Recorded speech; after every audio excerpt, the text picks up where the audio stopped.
Good morning, students. In the last lecture, we have discussed about the VBT theory and its limitation. कि valence bond theory क्या थी और उसकी limitation क्या क्या थी। फिर हमने कहा था उनकी लिमिटेशंस को रिमूव करने के लिए हमारे पास कौन आएगी, CFT means crystal field theory.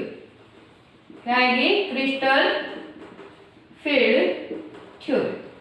अब क्या भाई, according to this theory, when the ligands approaches to the central metal atom along the axis or in between the axis, then there will be the splitting of d orbital means जो degenerated d orbital थे उनकी क्या हो जाएगी, splitting हो जाएगी। कि इस थ्योरी ने हमारे पास क्या अजम्पशन किया था कि सबसे पहले हमारे पास इलेक्ट्रोस्टैटिक फोर्स ऑफ अट्रैक्शन होगा किसके बीच, मेटल्स और लिगेंड्स के बीच। मेटल, इसके कारण हमारे पास purely interaction between the ions and the ligands अगर प्योरली इलेक्ट्रोस्टैटिक होगा तो हमारे पास बॉन्ड कैसा फॉर्मेशन होगा, आयन। वहां पर हमारे पास कैसे बॉन्ड की फॉर्मेशन हुई थी, कोवलेंट बॉन्ड की फॉर्मेशन। तो इसने क्या कहा कि जब किसी सेंट्रल मेटल एटम को कोई लिगेंड अप्रोच करती है, अब लिगेंड्स अप्रोच करेंगी या तो अलोंग द एक्सिस करेंगी या इन बिटवीन द एक्सिस करेंगी। तो अगर हमारे पास लिगेंड अप्रोच करती है अलोंग द एक्सिस, अगर अलोंग द एक्सिस होएगा तो हमारे पास एक्सिस वाले में रिपल्सन क्या हो जाएगा, इलेक्ट्रॉनिक इलेक्ट्रॉन रिपल्सन ज्यादा हो जाता है, जिसके कारण हमारे पास तो जो डीजनरेटेड डी ऑर्बिटल्स हैं उनकी क्या हो जाती है, स्प्लिटिंग हो जाती है। उनकी क्या हो जाती है, स्प्लिटिंग। सबसे पहले तो हमारे पास जो डीजनरेट में सेम एनर्जी लेवल के जो ऑर्बिटल्स हैं वो किस में जाएंगे, एक्साइटेड स्टेट के अंदर जाएंगे, क्योंकि भाई हमारे पास डिसोसिएशन होने से पहले तो क्या होगा, एनर्जी हाई होगी। जैसे सेंट्रल मेटल एटम को लिगेंड्स ने अप्रोच किया तो हमारे पास डी ऑर्बिटल की एनर्जी थी वो एनर्जी क्या होगी, हाई होगी। फर्दर अगर अप्रोच करते हैं तो डी ऑर्बिटल्स क्या हो जाता है, स्प्लिट अप हो जाता है। क्या हो जाता है, स्प्लिट अप। अब हमें ये देखना है किसने ये कहा कि हमारे पास ऑक्टाहेड्रल लिगेंड अप्रोच कर रही है या टेट्राहेड्रल लिगेंड अप्रोच कर रही है। If in any case octahedral ligands approach करती है मींस 6 लिगेंड अप्रोच करेंगे तो हमारे पास जो स्प्लिटिंग होगी वो इन बिटवीन वाले एक्सिस तो नीचे और हमारे पास अलोंग द एक्सिस वाले की एनर्जी क्या हो जाएगी, हाई हो जाएगी। तो यहाँ पर हमारे पास सेकंड केस कहता है कि इनके बीच की जो एनर्जी डिफरेंस है, अब भाई मेटल को 6 लिगेंड अप्रोच करती है तो 6 लिगेंड अप्रोच करेंगे मींस ऑक्टाहेड्रल का केस होगा। तो यहाँ पर जो स्प्लिटिंग होगी वो स्प्लिटिंग हमारे पास, अगर मैं मान लेती हूँ ये बेरी सेंटर है, क्या मान लेती हूँ इसको, बेरी सेंटर मींस इस लेवल से नीचे जाओगे तो एनर्जी डिक्रीज हो जाएगी, इससे ऊपर जाओगे तो एनर्जी इंक्रीज।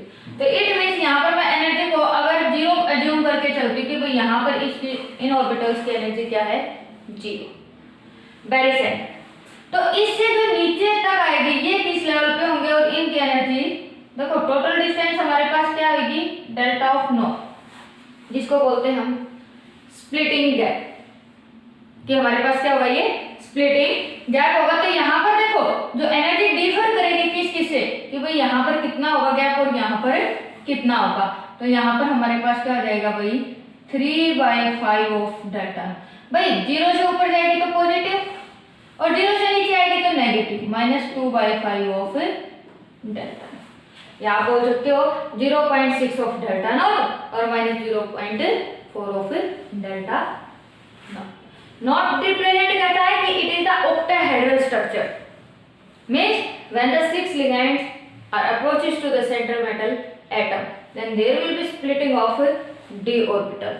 और कैसे होंगे भाई, T2G और EG। अब देखो T ट्रिपली डिजर्नेट मतलब 3 की एनर्जी लेवल सेम रहेगा, EG डबली डिजर्नेट, भाई E है लेकिन हम कहेंगे क्या, डबली डिजर्नेट। अब यहाँ पर G वर्ड यूज आता है, G मीन्स होता है हमारे पास जीरा डे, और जीरा डे हमेशा किसके लिए यूज होता है, फॉर द सिमेट्रिकल। कि हमारे पास अब लिगेंड 6 है तो हमारे पास क्या होगा, स्ट्रक्चर सिमेट्रिकल। तो सिमेट्रिकल स्ट्रक्चर जिसके अंदर से कोई सिमेट्री पास हो उसके, जिसके अंदर से कोई एक्सिस पास हो उसके, कोई प्लेन पास हो उसके, और पास होने के बाद वो क्या दे हमारे पास सेम पॉइंट्स दे, same system. If in any case we talk about the ourselves, then if we passes a plane in between the nose and head, then one eye is the left and one eye is the right. These are the same. तो उसको हम क्या कहते हैं, symmetry कहते हैं। ठीक है, कि कोई प्लेन पास करवाएं, कोई एक्सिस पास करवाएं, तब हमारे पास क्या मिले, दोनों साइड हमें सेम सिमिलर ऑब्जेक्ट्स मिले, सिमिलर इमेज मिले, तो वो हमारे पास क्या कहलाता है, सिमेट्रिकल। और सिमेट्रिकल के लिए ही हम किसका यूज करते हैं, जी का यूज करते हैं। ये सब अभी आगे देखेंगे। लेकिन फिर बात करता है कि हमारे पास मेटल को अगर फोर लिगेंड अप्रोच करती है, फोर लिगेंड अप्रोच करती है, तो आपको पता है कि पहले वीबीटी ने कहा था कि या तो टेट्राहेड्रल होगा या स्क्वायर प्लेनर होगा। तो वो तो डिपेंड करेगा कि हमारे पास लिगेंड्स किस टाइप के हैं, जो इसने बताया। बट उससे पहले हमारे पास जब लिगेंड्स अप्रोच करेंगे तो सेम केस कि जो हमारे पास डी ऑर्बिटल्स थे वो क्या जाएंगे, पहले तो हायर एनर्जी लेवल के अंदर जाएंगे, क्या जाएंगे, हायर एनर्जी लेवल पे। उसके बाद फर्दर स्प्लिटिंग हो जाएगी, क्या हो जाएगी, स्प्लिटिंग हो जाएगी। लेकिन आपके बार केस हमारे पास क्या हो जाएगा भाई, उल्टा हो जाएगा, यहाँ पर तो ई और यहाँ पर टी। अब देखो यहाँ पर मैंने ए लगाया, यहाँ पर T2, ऐसा नहीं कहा कि ए जी और T2 जी, क्योंकि टेट्राहेड्रल के केस में कभी भी हमारे पास सिमेट्री नहीं होती, क्योंकि अभी तो हमें पता ही नहीं टेट्राहेड्रल है स्क्वायर प्लेनर। तो अगर टेट्राहेड्रल होगा तो हमारे पास कोई भी ज्योमेट्री, कोई भी सिमेट्री उसके अंदर नहीं होगी। तो इसको ई से रिप्रेजेंट करते हैं और इसको T2 से रिप्रेजेंट करते हैं। ठीक है, सिर्फ ट्रिपलेट और फिर डबल डिटरमिनेंट, लेकिन हमारे पास जी जीरा डी का यूज नहीं है। फॉर एग्जाम्पल लेकर चलते हैं, उसके बाद क्लियर हो जाएगा कि हमारे पास, अब यहाँ से ये क्लियर कर देगा। उसने ये नहीं बताया था बेटा कि हमारे पास हाई स्पिन कौन है, लो स्पिन कॉम्प्लेक्स कौन बनाएगा, कौन सी लिगेंड कभी तो हाई स्पिन बना देती थी, कभी लो स्पिन बना देती थी। अब हमारे पास एक स्पेक्ट्रोकेमिकल सीरीज है, उसको हम इंक्रीजिंग ऑर्डर ऑफ वेवलेंथ के अंदर अरेंज करेंगे। उसके बाद क्या पता चलेगा कि हमारे पास कौन स्ट्रॉन्ग फील्ड लिगेंड है और कौन है वीक फील्ड लिगेंड। ठीक है, तो देखो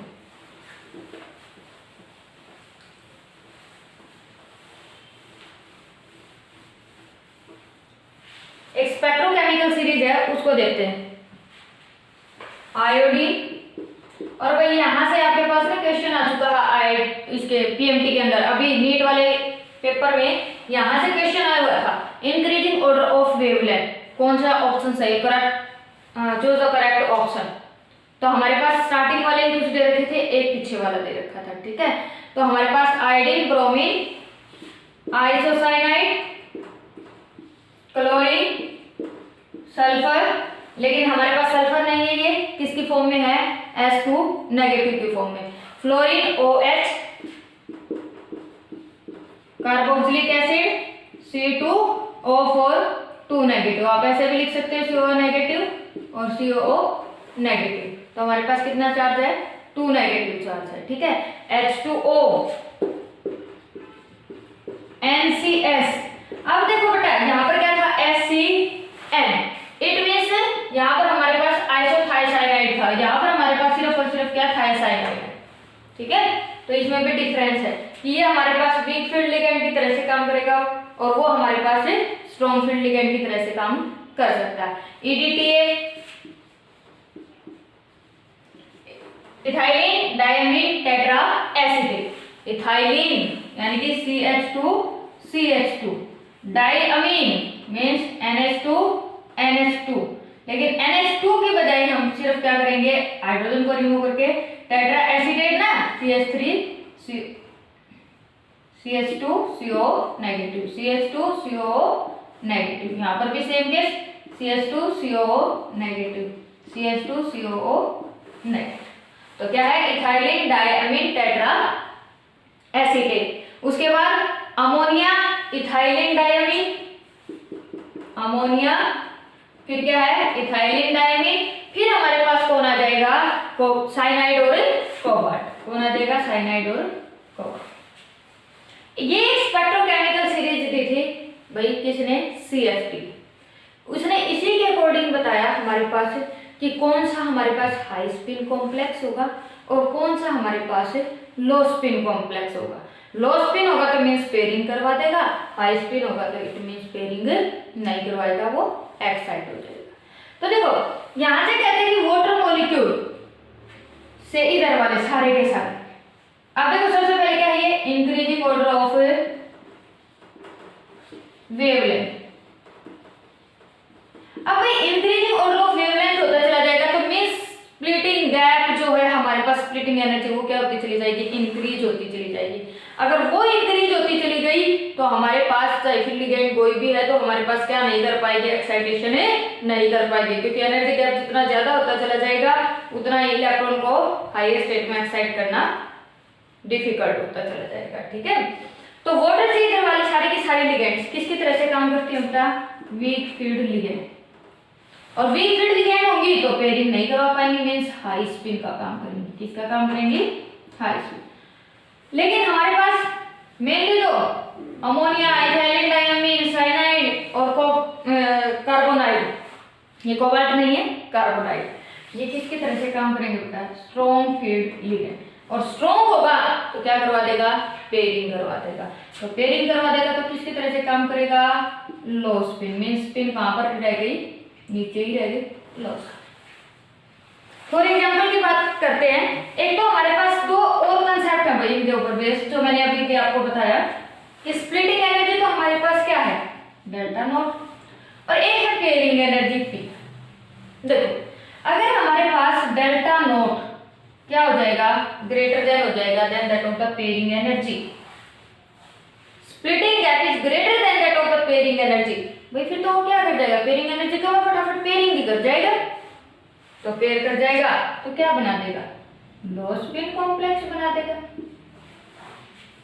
पेयर करवा देगा तो लो स्पिन। अगर हमारे पास delta naught is less than that of the pairing, means gap बहुत कम है बट पेयरिंग एनर्जी को पेयर करवाने में ज्यादा एनर्जी लगेगी, तो हमारे पास वो क्या हो जाएगा, फटाफट एक्साइटेड स्टेट में चला जाएगा, तो हमारे पास कैसा बन जाएगा, हाई स्पिन कॉम्प्लेक्स बन जाएगा। तो हम देखो लेफ्ट टू राइट जाते हो तो मैंने क्या कहा, wavelength increase means splitting gap, splitting energy increases. अगर गैप इंक्रीज होता चला गया तो इट मींस पेयरिंग एनर्जी क्या हो गई, कम हो गई, तो वो क्या करना, एक्साइट करने के बजाय क्या हो जाएगा, वहीं पर पेयर अप कर जाएगा। ठीक है, फॉर एग्जांपल की बात करते हैं, हम कोई भी एक एग्जांपल लेकर चलते हैं, चाहे हमारे पास उसमें ऑक्टाइड्रल हो और चाहे हमारे पास है टेट्राहेड्रल हो। ठीक है, तो हमारे पास जो पीछे केस आए थे कि केस आए थे, हमारे पास एक बार लो स्पिन बन गया था, एक बार हाई स्पिन बन गया था। कौन सा केस था कि हमारे पास साइनाइड लिया गया था, एक के अंदर हेक्सासाइनाइड, निकेल आयरन FeCN से 4 नेट। सबसे पहले काम वही है हमारे पास कि oxidation number of iron x -6 which is equal to total charge -4, तो x किसके इक्वल आ गया, +2। आयरन Fe +2 में सबसे पहले आयरन की ऑक्सीडेशन वैलेंस वाली इलेक्ट्रॉन कॉन्फ़िगरेशन देखो, ये इलेक्ट्रॉनिक कॉन्फ़िगरेशन वैलेंस सेल वाली क्या देगी, 3d6 4s2। Fe2 पॉजिटिव की बात करें तो 2 इलेक्ट्रॉन रिमूव हो गए, लेकिन कहां से, आउटर मोस्ट से, तो क्या आ गया 3d6। अब हमारे पास क्या हुई, 6 लिगेंड अप्रोच कर रही है, तो हमारे पास सबसे पहले हम यहां पर मेरे पास क्या है, d ऑर्बिटल।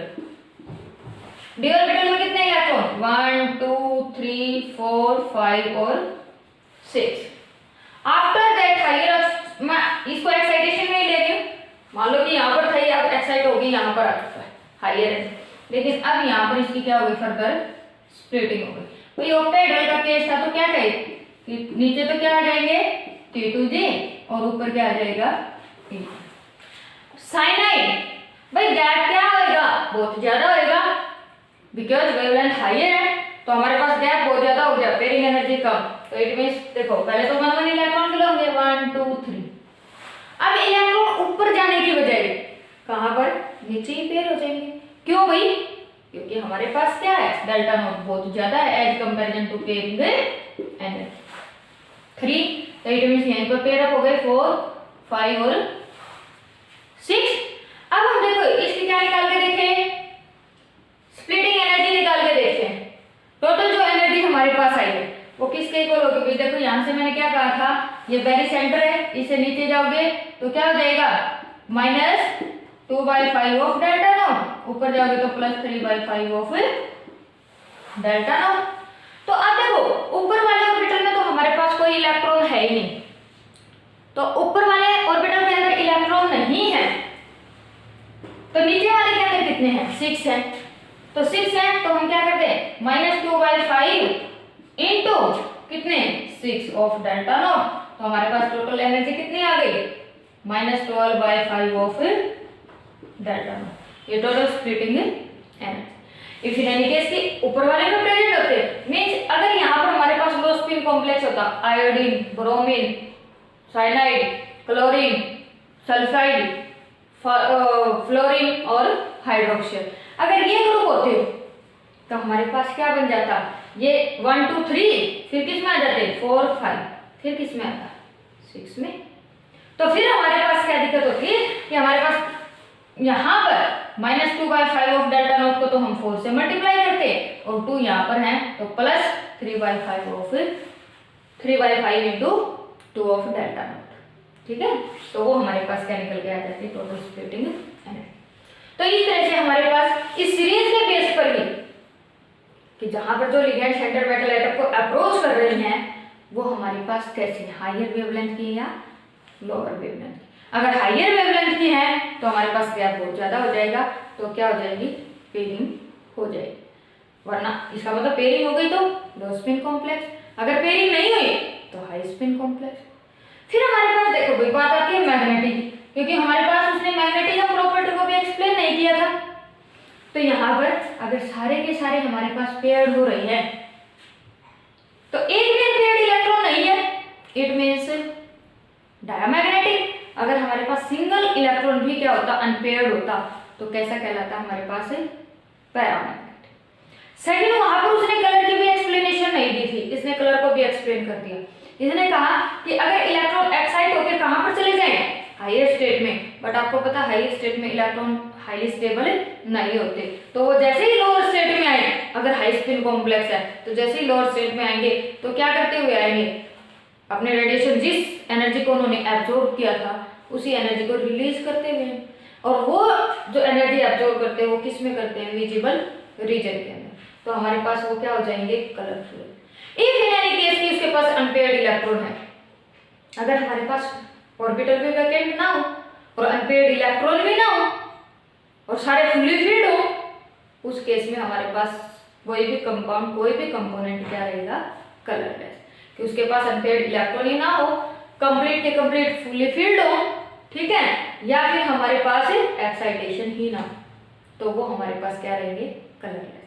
तो यहाँ पर इसने सारी प्रॉब्लम्स जो वीबीटी की थी वो क्या कर दी सॉल्व कर दी, ठीक है। बट इसके भी आगे कुछ लिमिटेशन है, लेकिन वो आपके सिलेबस में नहीं है, सिर्फ आप लोगों को यहाँ इधर करना है, ठीक है। ये हमारे पास सेफ्टी था, उसके बाद जो स्टेबिलिटी है वो आपके सिलेबस से कट ऑफ हो चुका है, वो कट ऑफ है तो उसको हम नहीं करेंगे। तो यहाँ पर आप लोगों का चैप्टर कंप्लीट हो जाता है, ठीक है। उसके बाद हम नेक्स्ट लेक्चर में नेक्स्ट टॉपिक को नेक्स्ट यूनिट को देखेंगे, ठीक है।